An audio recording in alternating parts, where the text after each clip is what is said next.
Madam Chair, human rights cannot be meaningfully addressed without addressing poverty, instability, occupation, and unjustified sanctions. Thank you.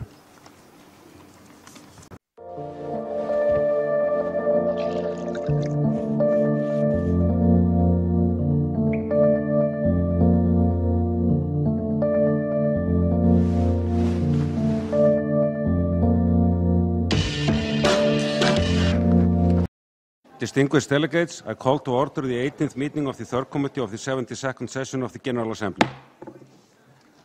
I invite the committee to begin its consideration of Agenda Item 72, Promotion and Protection of Human Rights, Sub-Item A, Implementation of Human Rights Instruments, and Sub-Item D, Comprehensive Implementation of and Follow-up to the Vienna Declaration and Programme of Action. I'll give the floor to the distinguished representative of Eritrea.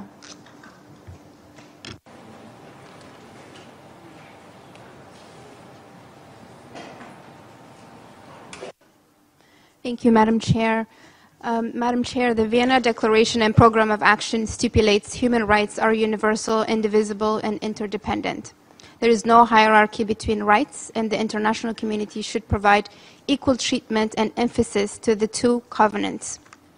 Effective application of this principle continues to be a challenge that the United Nations has yet to overcome, as more resources and political support in the implementation of the two covenants remains unbalanced.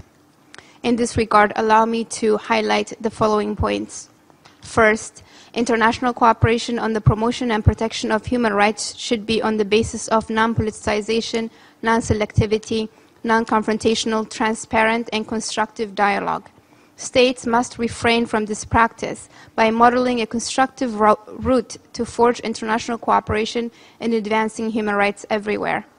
Second, national governments have the primary responsibility in the promotion and protection of human rights of all the persons in their respective territories. International engagement in the promotion and protection of human rights should aim at strengthening the capacity of states in fulfilling their national priorities and international obligations. Third, the international and universally recognized and agreed upon human rights and fundamental freedoms by all countries is critical to enhancing international cooperation and solidarity.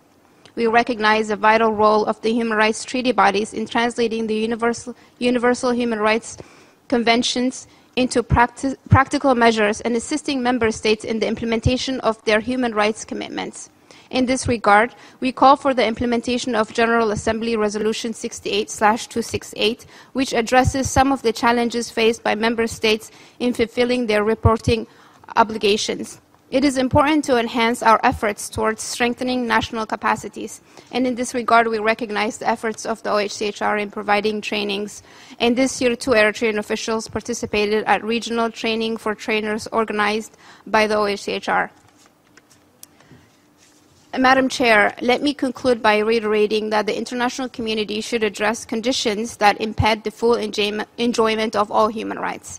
Human rights cannot be meaningfully addressed without addressing poverty, instability, occupation, and unjustified sanctions that greatly impact people's rights to live with dignity and in peace. Thank you. I thank Eritrea.